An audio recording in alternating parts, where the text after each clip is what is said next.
sont à l'autre bout de la région. Dire à nos collègues que la conférence de presse va commencer, et donc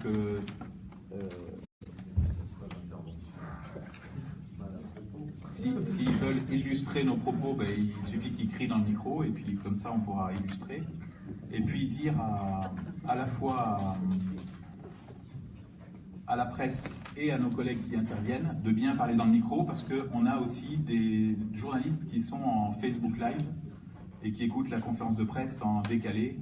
Donc il y a la Charente Libre, il y a... Où est-ce qu'elle est, Delphine? Qui est-ce qui est en décalé là? Les journalistes qui sont... Nouvelle République, La Montagne, La Tribune. Non, la Nouvelle République, La Montagne, La Tribune. Voilà. Donc, ça peut être d'autres qui n'ont pas... Parfait. Et où est-ce qu'on est... Le Facebook Live, il part d'où? Là, c'est Hortense. C'est Hortense, très bien. Donc bonjour, voilà. Très bien.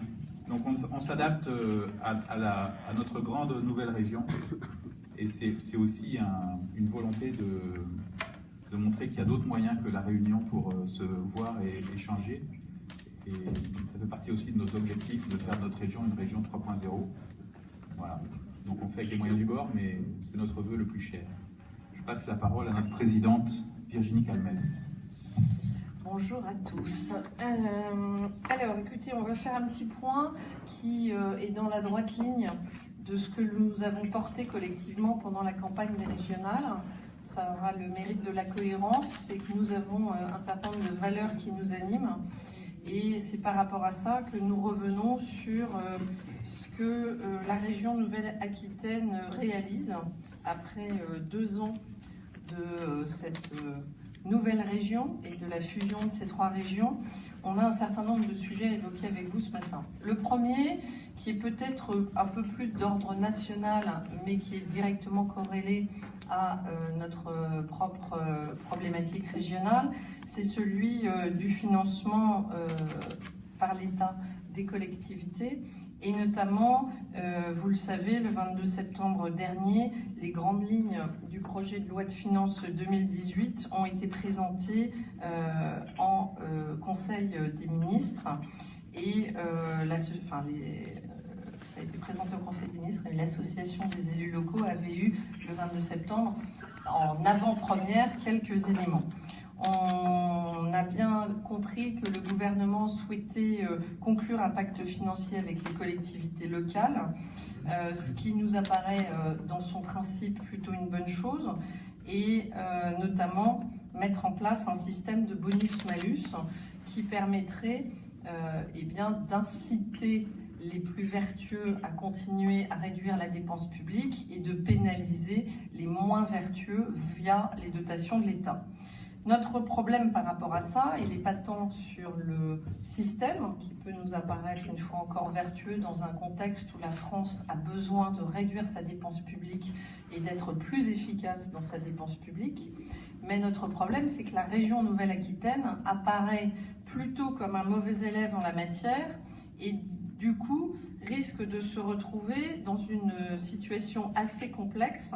Quand on regarde le comparatif région par région, et notamment les chiffres qui ont été publiés dans la presse ou les chiffres que nous connaissons, nous constatons que malheureusement la Nouvelle-Aquitaine fait partie des 6 ou 7 régions de France qui continuent à augmenter la dépense de fonctionnement et qui augmentent la dépense d'investissement. Mais comme vous le savez, les dépenses d'investissement, selon nous, c'est du bon argent public, bien dépensé.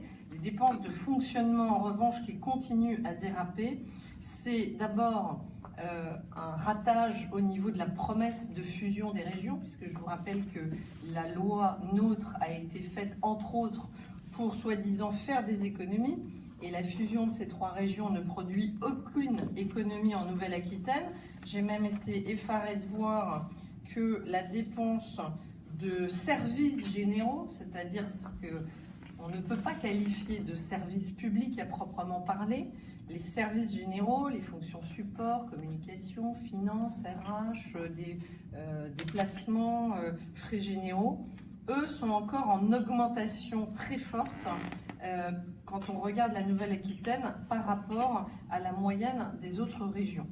Donc notre problème là, c'est de nous dire que ce que le gouvernement demande, c'est-à-dire une limitation à la hausse de 1,2%. C'est ça la demande du gouvernement. Et bien malheureusement, la région Nouvelle-Aquitaine ne remplit pas ce critère et donc ça veut dire qu'elle subira la pénalité d'un malus si rien n'est entrepris pour limiter les dérives. Ces dérives, c'est bien sûr la maîtrise des charges de personnel, c'est un sujet qu'on a beaucoup évoqué durant la campagne et depuis ces 2 années d'exercice de nos mandats. C'est la non-reconduction des départs en retraite, c'est la réduction du train de vie interne, c'est la vraie recherche d'économie par la mutualisation et notamment de ces fameux services supports. C'est pour ça que c'est toujours inquiétant de voir les services généraux continuer à augmenter alors que c'est le principe même d'une fusion et des synergies qui peuvent être créées quand on mutualise 3 régions. Donc on a, une fois encore, la volonté politique de réaffirmer que la baisse des dépenses de fonctionnement est une priorité absolue. Et c'est clairement une priorité, notamment dans le contexte qui est celui de la baisse des dotations de l'État.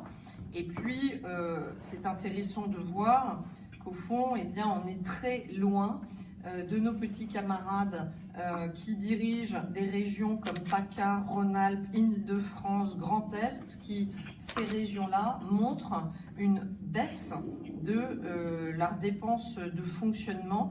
Et ça veut bien dire que c'est possible, la preuve, d'autres régions le font avec une autre gestion et peut-être une autre orientation politique, mais c'est simplement un constat.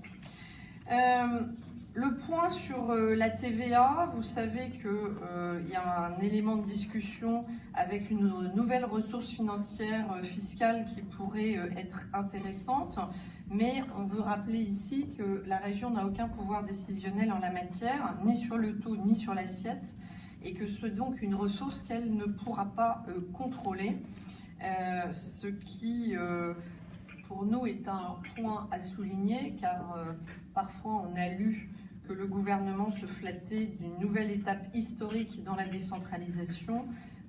Pour nous, c'est finalement encore très timide sur ce que pourrait être une vraie politique de décentralisation et notamment en termes d'autonomisation des recettes fiscales des régions. Donc on voulait faire cette petite incidence. Sur l'amputation des crédits, vous savez que finalement les collectivités territoriales l'année prochaine vont bénéficier d'un statu quo en termes de dotation de l'État, sauf les régions qui vont être les seules à voir leurs ressources baisser de 450 millions d'euros du fonds économique qui finalement ne sera compensé qu'à hauteur de 100 millions d'euros par cette fameuse dynamique supposée de la TVA. C'est donc une perte de près de 350 millions d'euros pour l'ensemble des régions. La question que nous posons ce matin et dont nous n'avons pas la réponse, c'est quelle sera l'incidence pour la Nouvelle-Aquitaine. Nous n'avons aucune information en la matière. Clairement, dernier sujet un peu national à répercussion directe sur les régions, c'est que nous considérons qu'il faut continuer l'expérimentation et nous rejoignons du coup ce que l'Association des régions de France a porté dans son congrès à Orléans, c'est oser l'expérimentation régionale, notamment, on l'avait évoqué là encore dans notre campagne des régionales, la mise en place d'une écotaxe ou la coordination de la politique de l'emploi sont des sujets qui peuvent mériter d'oser des expérimentations locales. Je rappelle quand même que pour l'écotaxe, on a eu un épisode calamiteux au niveau national pour les finances publiques. 1 milliard pour installer des portiques, 1 milliard pour les démonter, plus d'1 milliard de pertes fiscales annuelles. Bref, on se rend bien compte que sur ces sujets, on a été... le gouvernement précédent a été particulièrement mauvais et on voudrait inciter le gouvernement actuel à oser des expérimentations pour être non seulement créatif, mais surtout pour pouvoir après tenir compte de bons résultats qui pourraient être constatés dans les régions qui seraient retenues en région test.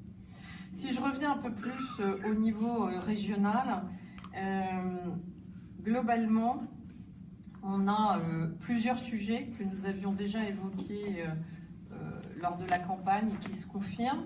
Un sujet infrastructure. Nous avions tiré la sonnette d'alarme à plusieurs reprises pendant la campagne et depuis, sur les 2 dernières années. Alain Rousset nous semble, de ce point de vue-là, ne pas flécher l'argent public vers les bons sujets et notamment vers les bonnes infrastructures.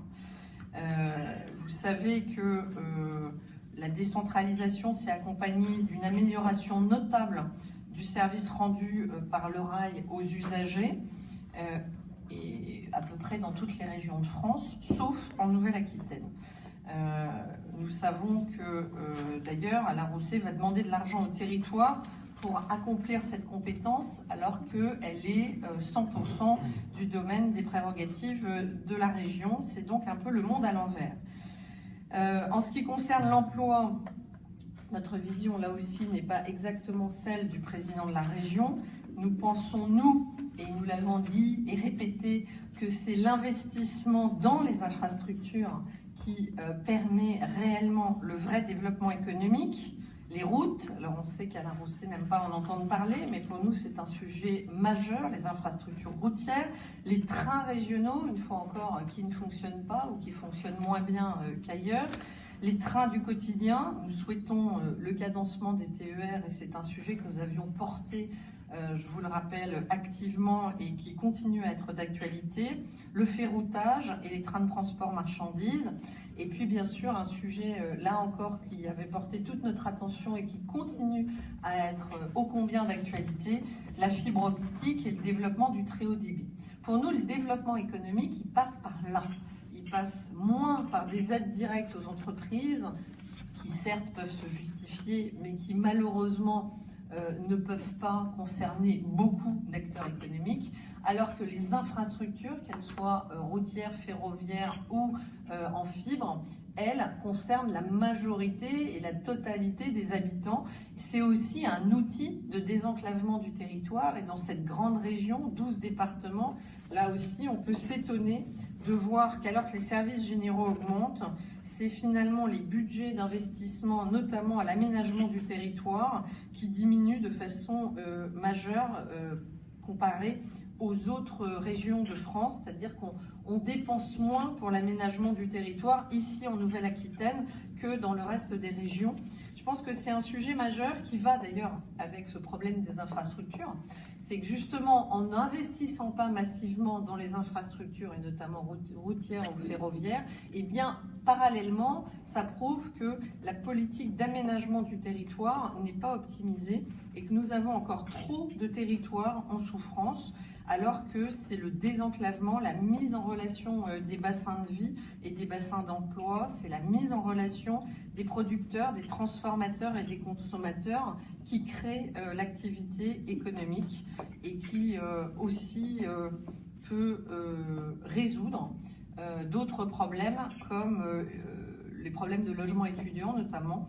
En rapprochant les domiciles des universités, on sait qu'une fois encore, c'est des outils modernes qui permettraient à la région de passer au XXIe siècle et de développer à la fois l'économie et l'emploi.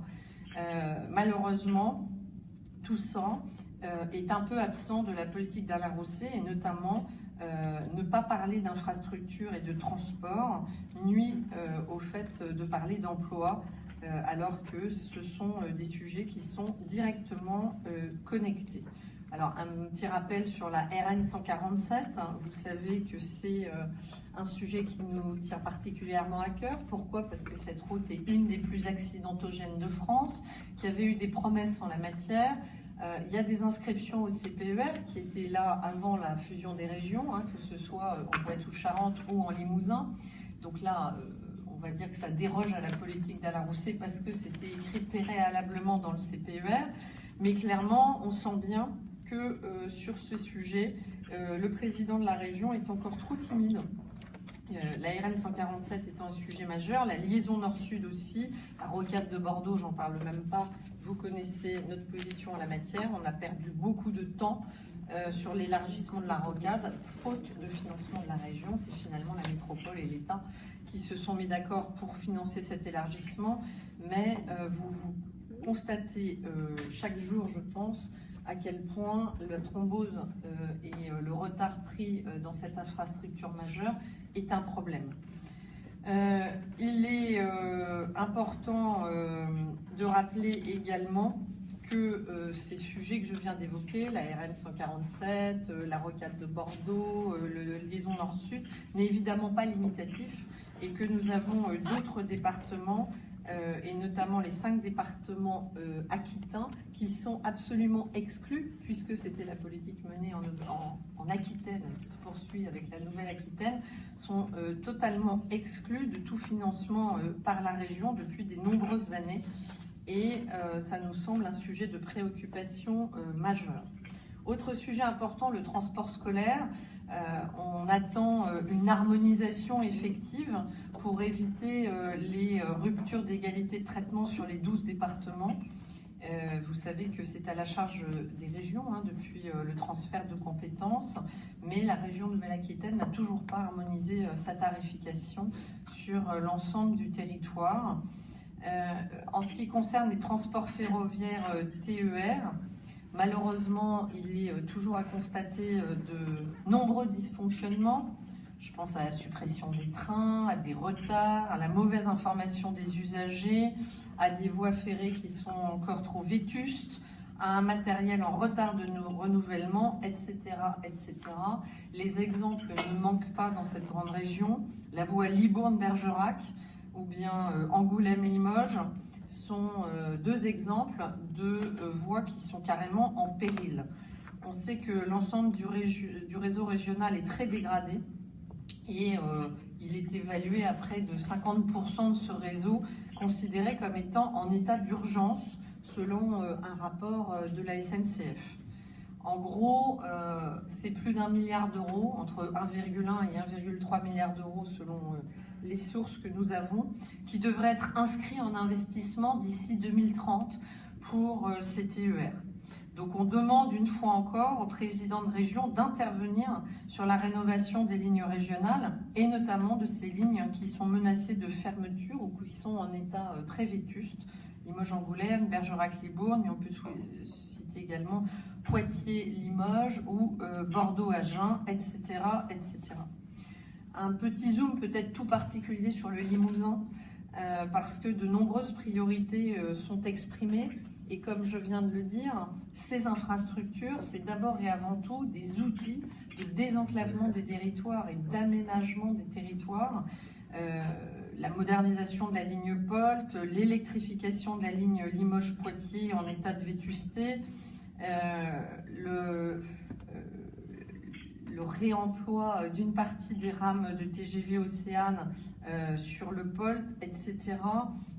On peut aussi augmenter les rotations entre Paris et Cahors avec les dessertes des villes du parcours en Limousin. Bref, autant d'exemples qui sont un peu des illustrations de ce que, selon nous,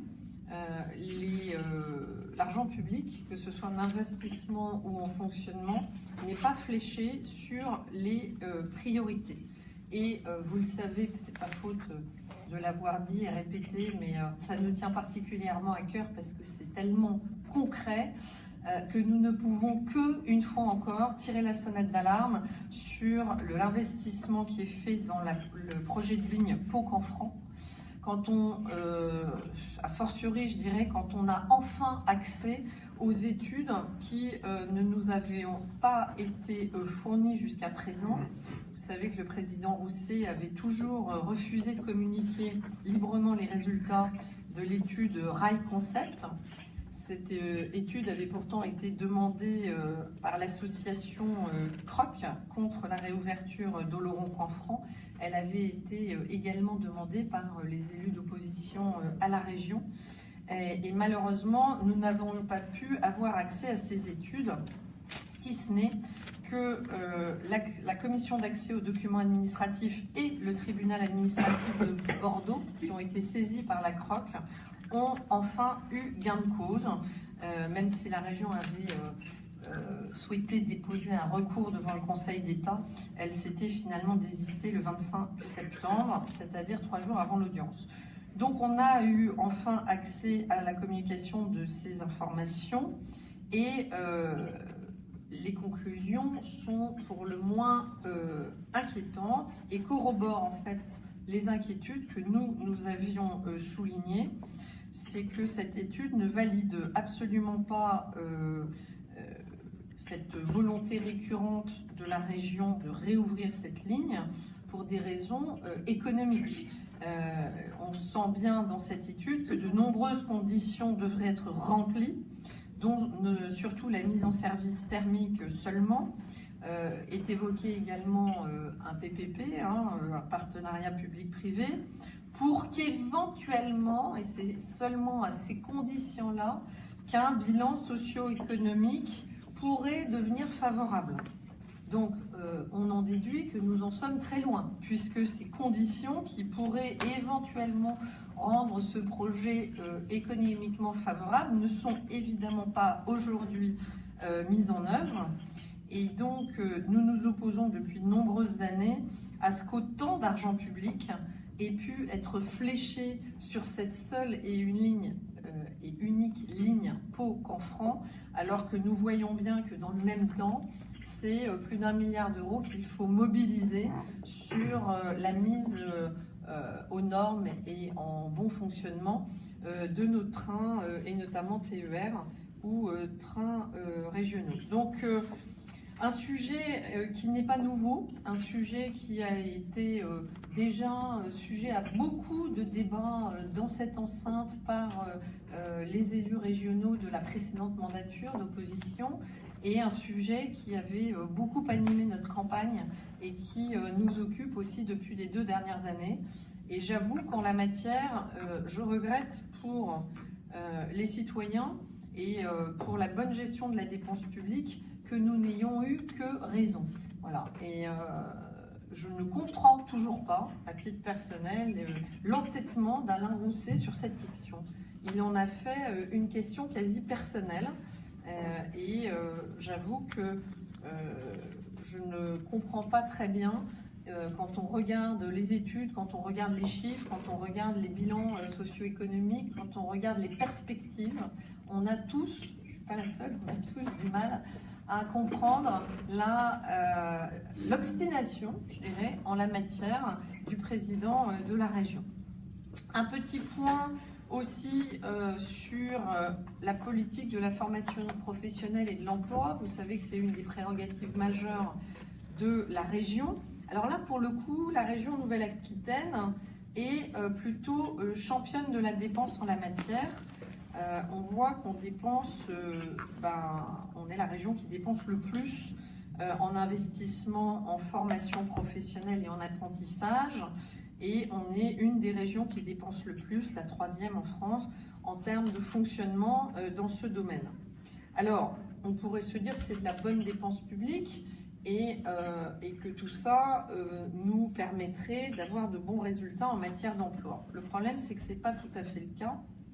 Même si on est le champion de la dépense en formation professionnelle et en apprentissage, eh bien, malheureusement, les résultats en termes de chômage pour la Nouvelle-Aquitaine sont plutôt moins bons que ceux de la France métropolitaine, avec une croissance du nombre de demandeurs d'emploi catégorie ABC de 512 000, dont 120 000 de longue durée et 150 000 sans qualification à fin août 2017. On est à plus 1,8% sur 3 mois et à plus 2,5% sur 1 an. Alors sur 1 an, on est comparable à la France. Sur 3 mois, on est au-dessus du résultat français qui se situe à plus 1,5%. Mais ces chiffres sont à mettre au regard de cet argent public dépensé et qui, pour le coup, là, est très élevé dans la région Nouvelle-Aquitaine. Donc, on sent bien que finalement, on a des résultats relativement modestes sur un sujet qui est capital, qui est celui de l'emploi, au regard des investissements effectués. Alors, vous le savez, les plans de formation qui ont été décidés sous le quinquennat Hollande avaient pour objectif majeur de faire baisser les statistiques du chômage. Bon, on avait un peu dénoncé aussi le caractère cosmétique de ce plan 500 000 formations. Néanmoins, en dépit, je dirais, de son caractère cosmétique, là, on en dénonce le caractère même inopérant, étant donné que malheureusement, le taux de retour à l'emploi reste très bas. Et en dépit de l'argent qui a été investi dans cette politique de formation à marche forcée, dans les 6 mois qui suivent les formations, seulement 40% de l'ensemble de ces actions permettent un retour à l'emploi. Ça veut dire que 60%, évidemment, ne débouchent sur aucune perspective d'emploi. C'est un sujet qui est important parce qu'il pose un certain nombre de questions. Est-ce que ces formations sont adaptées aux attentes des entreprises? Est-ce que ces formations sont suffisamment qualifiantes? Quand on regarde les chiffres, on peut éventuellement en douter. En tout cas, 60% est un taux qui nous semble beaucoup trop élevé au regard, une fois encore, de l'argent public qui est investi en la matière pour finalement ne déboucher sur aucune perspective d'emploi concret. Aucune explication ne nous a été apportée par la région sur ces calculs.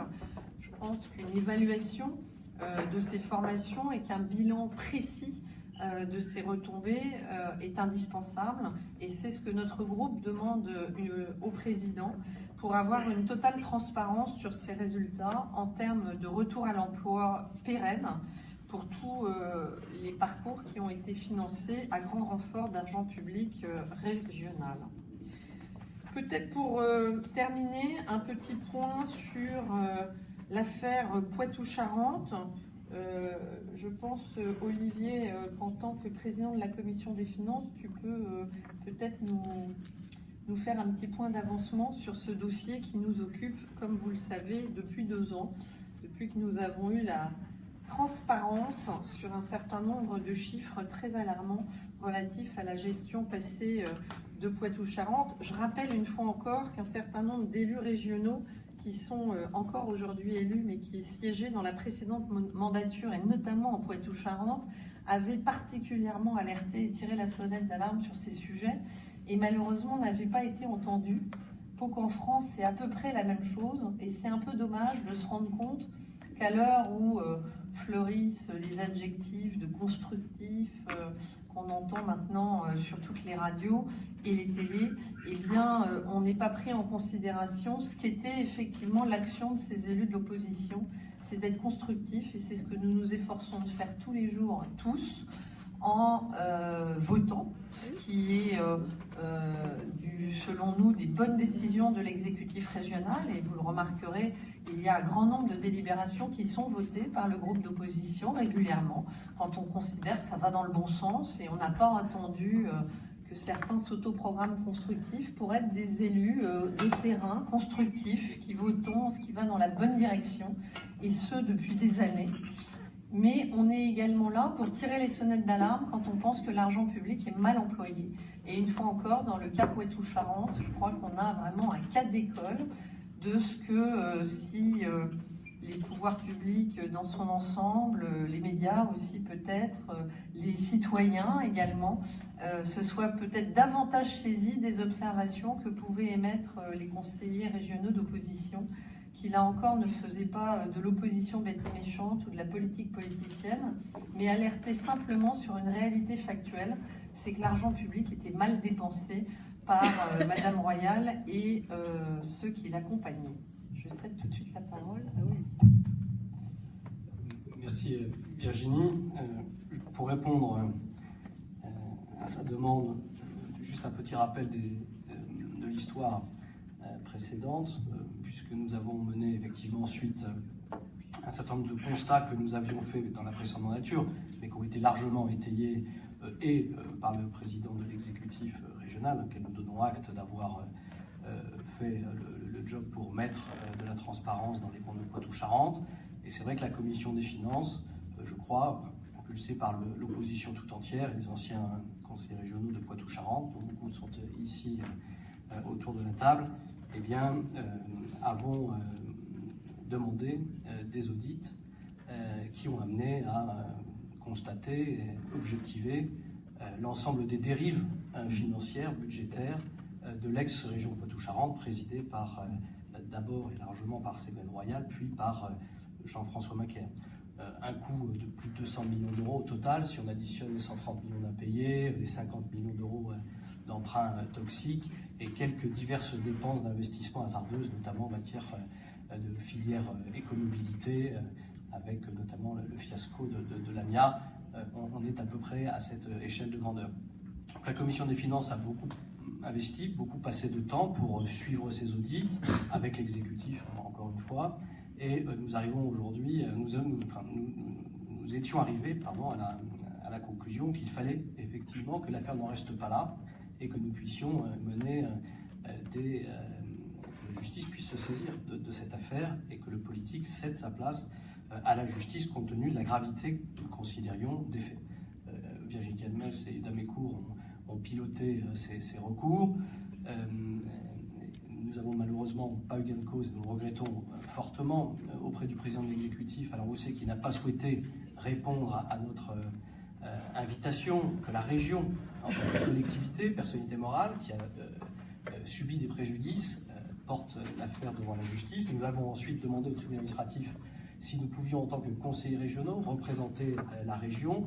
Le tribunal administratif nous a déboutés, notamment sur l'argument que je considère partiellement exact, ou en grande partie fausse, de dire que notre requête était recevable pour des motifs que la région et les habitants de cette région n'aient pas subi de préjudice. Je pense qu'à 200 millions d'euros, avec une imposition et des taxes qui ont dû augmenter, Alain Rousset l'a confessé lui-même, nous sommes au taux d'imposition maximale parce qu'il fallait éponger notamment ces dettes de Poitou-Charentes. Nous considérons là que le tribunal administratif a une interprétation que nous avons du mal à suivre. Et c'est pour cette raison que, encore une fois, sous l'impulsion de Virginie et d'Yves, nous sommes nombreux autour de cette table à vouloir continuer ce combat, certes politiquement, certes dans l'Assemblée, mais aussi par la voie de la justice, puisque nous avons le droit, en tant que personnalité physique, de poursuivre ce combat et nous sommes en train de regarder à la meilleure façon de le faire. Damécourt pourra en rajouter un mot. Donc voilà, c'est un combat que nous ne nous laissons pas. Pour le reste, je partage entièrement l'analyse de Virginie Calmels. C'est la commission des finances que j'ai l'honneur de présider. Eh bien, s'attachera, après cet épisode de Poitou-Charentes qui nous a beaucoup occupés, à essayer de tout faire pour limiter, c'est le grand combat, les dépenses de fonctionnement. Parce que, comme elle l'a rappelé tout à l'heure justement, nous n'aurons pas un échange partenariat avec l'État satisfaisant si nous ne montrons pas que nous faisons tous les efforts nécessaires pour diminuer la dépense de fonctionnement. Donc on ne pourra rien attendre de l'État en matière d'investissement, en matière de réouverture du contrat de plan, par exemple, pour avoir des moyens de mots sur les questions d'investissement, d'infrastructure, si nous ne faisons pas d'abord cet effort sur nos dépenses de fonctionnement, parce qu'on voit bien que l'argent public manque, que tout ça est quand même très flou, que cette histoire de TVA n'est pas encore complètement claire, que le fonds de compensation disparaît. Donc on voit bien que si on ne fait pas nous-mêmes d'abord les efforts qu'il faut faire, eh bien nous aurons du même à remplir toutes les tâches qui incombent à la région, notamment en matière d'infrastructure. On peut rajouter les aéroports, en effet, avec la question de l'aéroport de Poitiers, mais la question des aéroports est un sujet en soi plus global.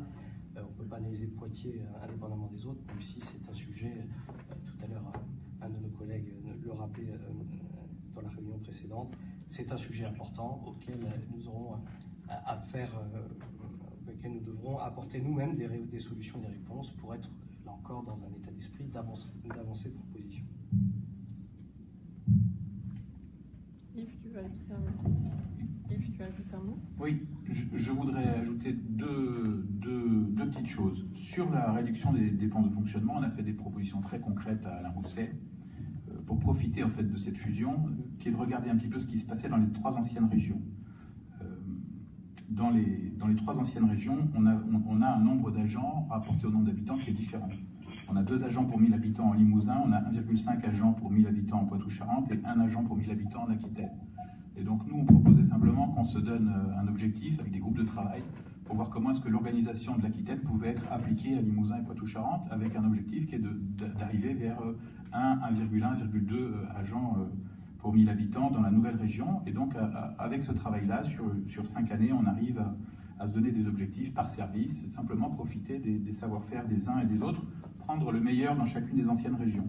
Un deuxième objectif qui sort du rapport social de la région, c'est les taux d'absentéisme qui sont de 23 jours en Limousin, de 25 jours en Poitou-Charentes et de 33 jours en Aquitaine. Eh bien, donnons-nous un objectif qui est de faire ce que faisait le Limousin, c'est-à-dire 23 jours d'absentéisme par agent et par an. Et si on arrive à faire ça, et c'est des choses réalisables, puisque c'est réalisable dans une partie de notre territoire, ça peut être un deuxième objectif, réduire l'absentéisme dans la nouvelle région. Ça veut dire travailler sur les conditions de travail, travailler sur les missions, travailler sur l'intérêt du travail, travailler sur le confort au travail, expliquer un petit peu et comprendre pourquoi est-ce que ce taux d'absentéisme est si différent d'une région à l'autre. Ensuite, aujourd'hui, Alain Rousset vient d'envoyer une lettre à tous les agents en disant qu'il allait augmenter de 17 millions les indemnités de l'ensemble des agents. Nous, dans notre campagne électorale, on avait proposé que cette négociation soit beaucoup plus ouverte que simplement la question des indemnités, mais qu'on travaille aussi sur le temps de travail. Je rappelle qu'Alain Rousset a été co-signataire avec l'ensemble des présidents de région de France et l'ARF pendant la campagne des présidentielles d'une demande qui est le passage aux 35 heures dans les régions. Aujourd'hui, dans la région, on n'est pas aux 35 heures. Et donc, comment est-ce qu'on passe aux 35 heures dans la région et comment est-ce qu'on négocie à la fois les indemnités, l'absentéisme, le temps de travail. Donc, un objectif de passer aux 35 heures, comme le réclame l'association des régions de France. Voilà, donc ces 3 objectifs-là, c'est des objectifs qui permettent de progresser dans la façon dont on travaille tous ensemble. Ça mérite d'avoir une vraie gestion prévisionnelle des emplois et des carrières, ce qui n'est pas le cas dans la région. Et donc, on a un vrai travail à faire sur ce qu'il est convenu d'appeler aujourd'hui, non pas la direction des ressources humaines, mais la direction des richesses humaines, et travailler avec tout le monde, avec le personnel, pour arriver ensemble à atteindre ces objectifs. C'était pour éclairer un petit peu l'intervention de Virginie sur la baisse du fonctionnement et puis pour essayer de rejoindre ce qui a été fait dans d'autres régions de France, comme elle l'a dit tout à l'heure. Sur l'ex-région Poitou-Charentes, cette semaine, nous allons envoyer un courrier, donc on vous mettra une copie du projet de courrier, on vous donnera une copie du projet de courrier. On va envoyer 2 courriers, un courrier au procureur de la République pour porter plainte contre X, en reprenant tout le dossier que nous avons instruit avec nos avocats et qui avait été transmis au tribunal administratif.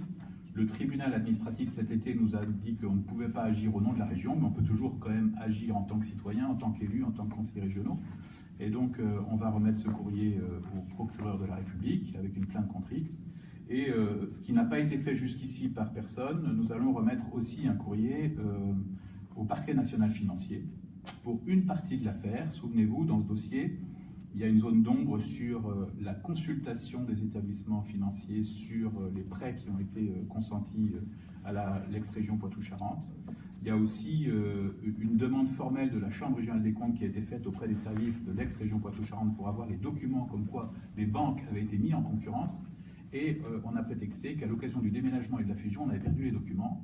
Eh bien, ça, c'est clairement un acte qui est répréhensible de par la loi, et c'est de la compétence du parquet national financier. Et donc on va saisir Madame Eliette cette semaine sur cette partie du dossier Poitou-Charentes.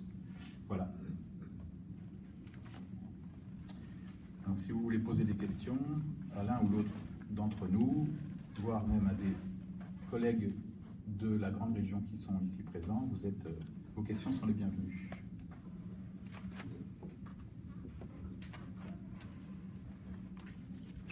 Madame Calmette, restez-vous présidente de ce groupe? Alors, vous savez que j'ai l'habitude de parler vrai et cash, donc je vais vous répondre, voilà.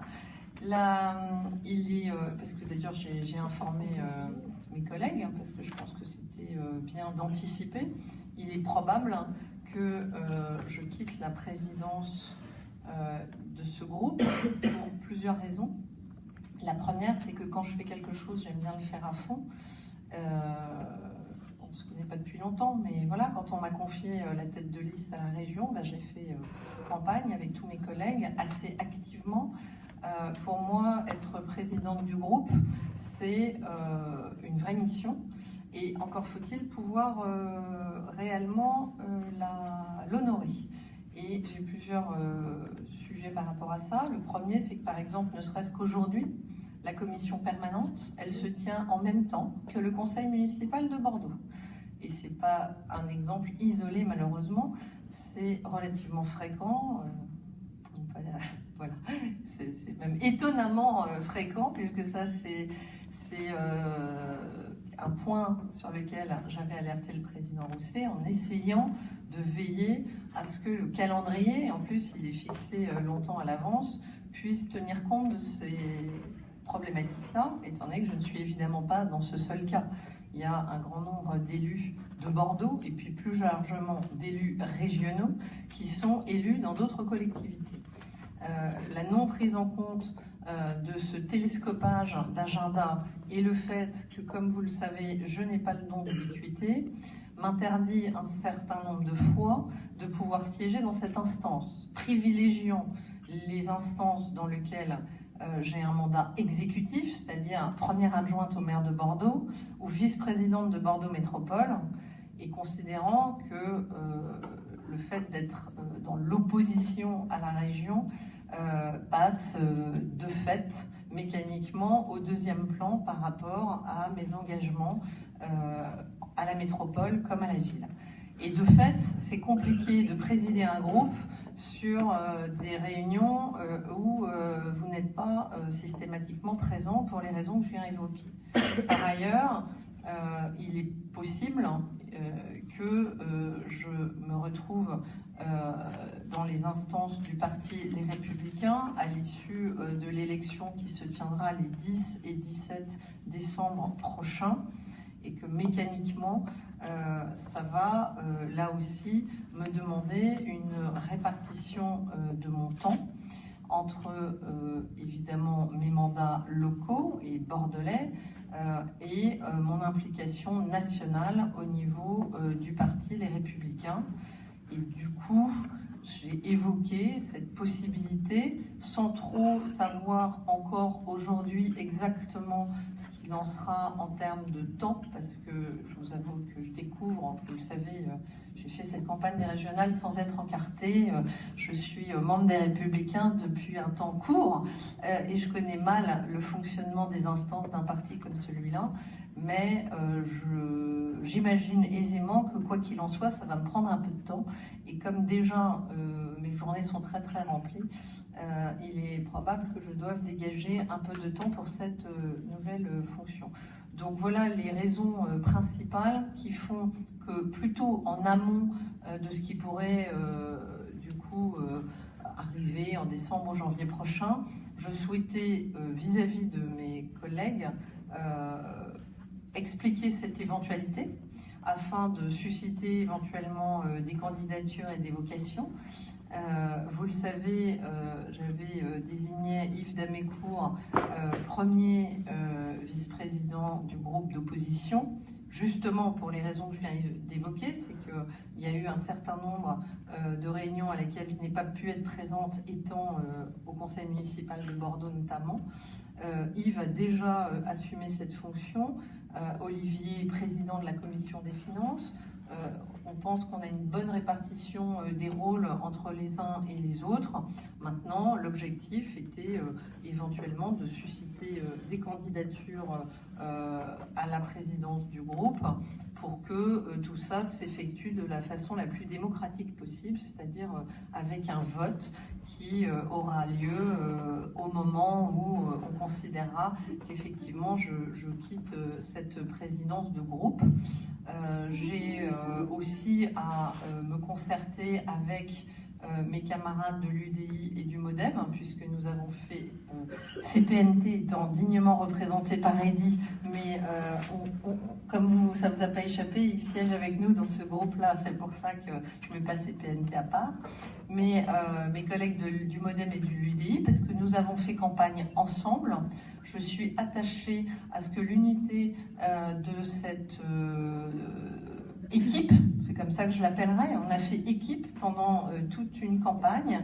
Pour moi, cette équipe, elle a vocation à perdurer au-delà de la campagne, dans l'exercice même de notre mandat. Et donc, c'est aussi avec eux que je discuterai de cette éventualité de quitter la présidence du groupe dans un horizon proche. Voilà, après, comme vous le savez, avant la fin de l'année. La vie est pleine de rebondissements. Donc, oui, bah, vous connaissez les échéances qui sont celles que je viens d'évoquer. Et donc, voilà, on va discuter avec l'UDI et le MoDem de la meilleure façon.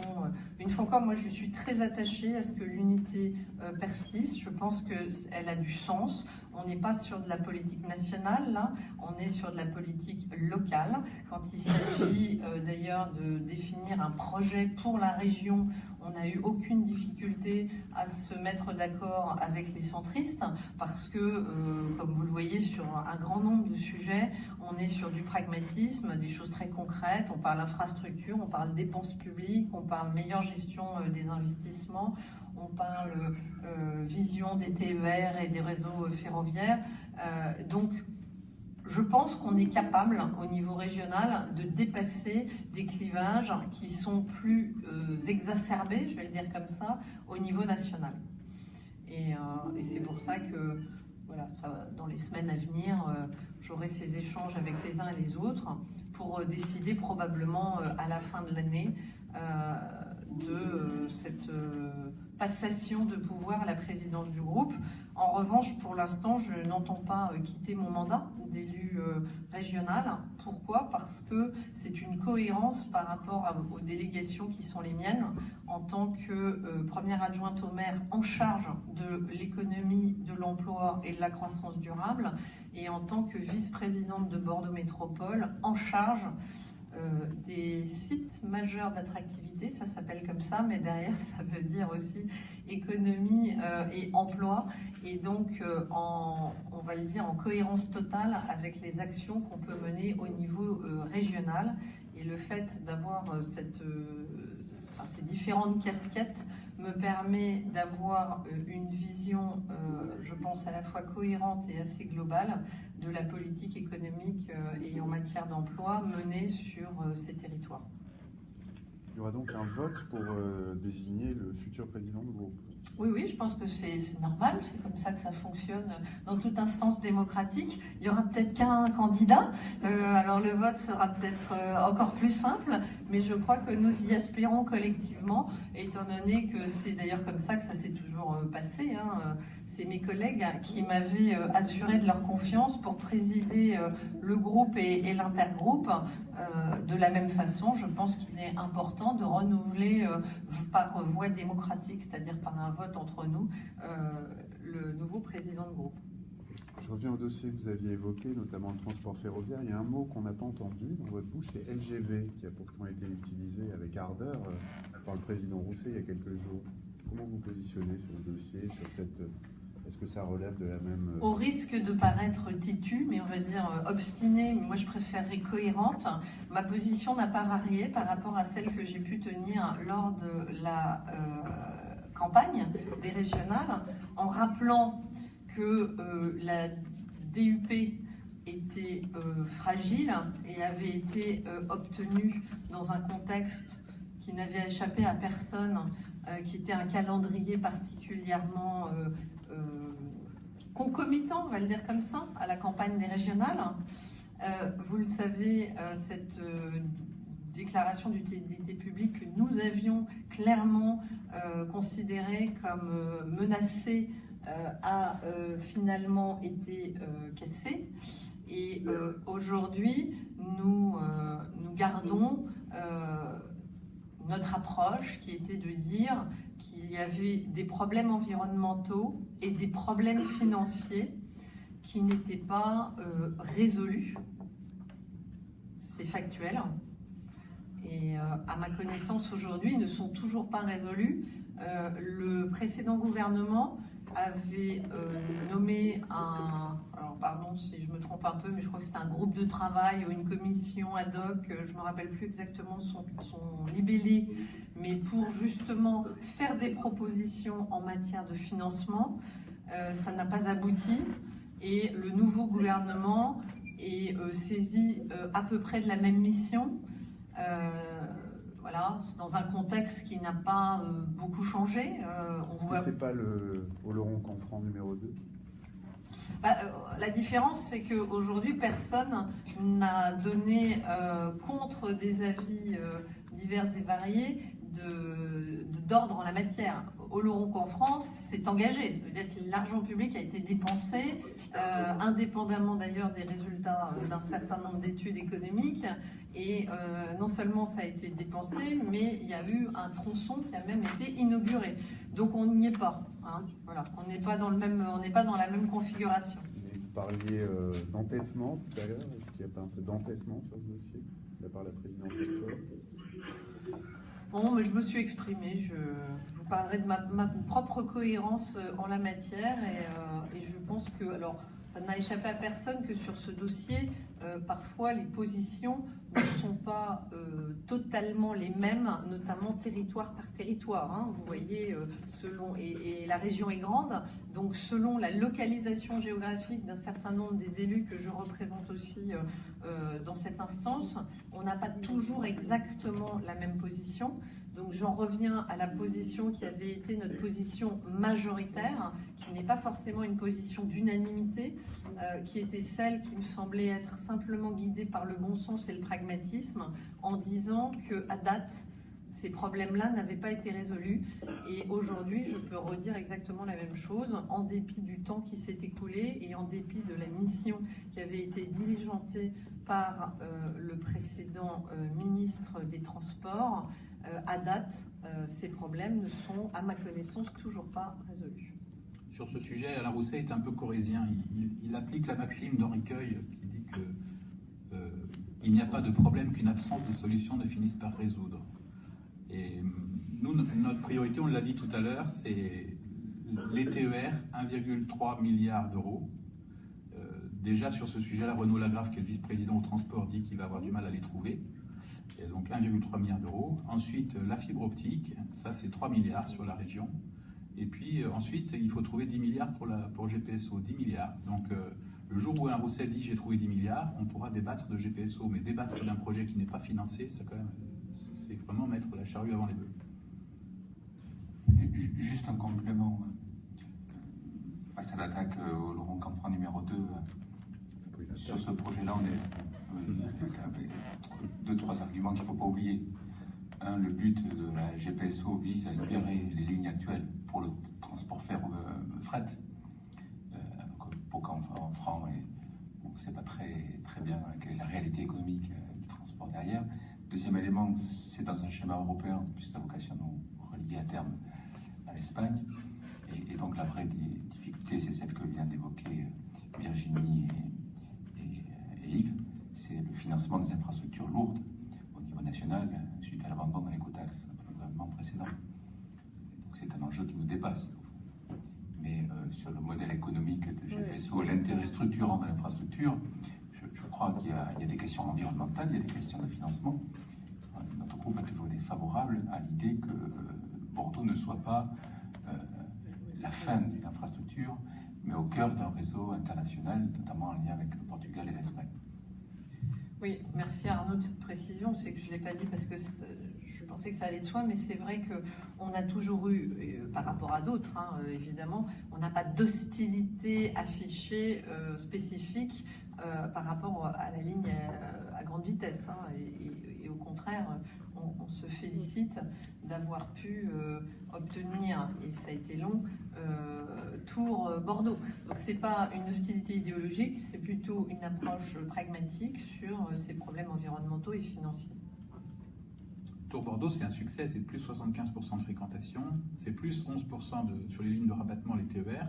Mais ça veut dire que la problématique des TER, elle est d'autant plus prégnante que Tours Bordeaux est un succès, parce qu'aujourd'hui, il faut trouver des solutions. Et nous, on milite pour le cadencement des TER, comme l'a dit Virginie tout à l'heure, comme était en train de l'expérimenter les Pays de la Loire. Il y a des choses qui se font très bien. On milite aussi pour l'ouverture à la concurrence. On a eu l'occasion d'en parler, comme souhaite le faire en expérimentation Provençal-Côte d'Azur. Enfin, le sujet du train, c'est un sujet important. Hein. Aujourd'hui, vous avez des gens qui sont obligés d'avoir recours à la location de chambres d'étudiants pour leurs enfants, alors que aux endroits où ils habitent, si les TER étaient cadencés, si les TER fonctionnaient normalement, ils pourraient très bien organiser leur vie, leur travail, la vie de leurs enfants sans avoir recours à ces chambres. C'est pour ça qu'on dit que c'est lié aussi au logement étudiant.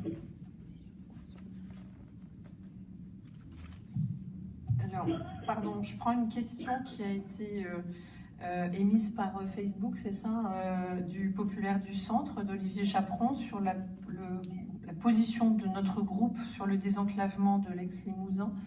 Je pensais je ne sais pas si vous, Olivier Chaperon, avez pu assister à l'ensemble de la conférence de presse, mais on en a quand même pas mal parlé tout à l'heure. Je citais un certain nombre de sujets, notamment la ligne, la route N147, qui est un sujet très important pour nous depuis toujours. On l'a dit et répété pendant toute la campagne. On a parlé également... effectivement, peut-être que cette question se rattache à GPSO, ce qui est possible. Auquel cas, là aussi, cohérence par rapport à ce qu'on avait pu dire il y a maintenant 2 ans et demi, c'est que si, une fois encore, je mets beaucoup de précautions oratoires, mais des sujets financiers, enfin des problématiques financières pouvaient être levées. On avait aussi souligné durant toute la campagne, et je continue à le faire aujourd'hui, à dire que le Limousin pourrait éventuellement, dans un ordre de priorité, passer avant d'autres projets d'infrastructure. Et tout le sujet de ces très grosses infrastructures, bon, indépendamment du fait qu'on vient de le dire, on n'a pas aujourd'hui les 9 milliards qui sont nécessaires, c'est qu'on n'est pas non plus les seules infrastructures nécessaires pour le pays, et que GPSO serait en concurrence avec d'autres projets, et notamment un projet récurrent et qui lui aussi a connu un développement, on va dire, un peu négatif, qui est le sujet de la LGV Poitiers-Limoges. Dans les dossiers qu'on vous remettra, il y a la lettre qu'ont co-signée nos collègues du Limousin, qui a été envoyée à Emmanuel Macron et à Édouard Philippe, sur le sujet du désenclavement du Limousin. Et donc notre position, c'est celle-là. Hein. Et elle a été signée par le maire de Tulle, enfin, par un certain nombre de grands élus de droite comme de gauche. Et donc qu'on vous donnera ou qu'on vous enverra par Internet.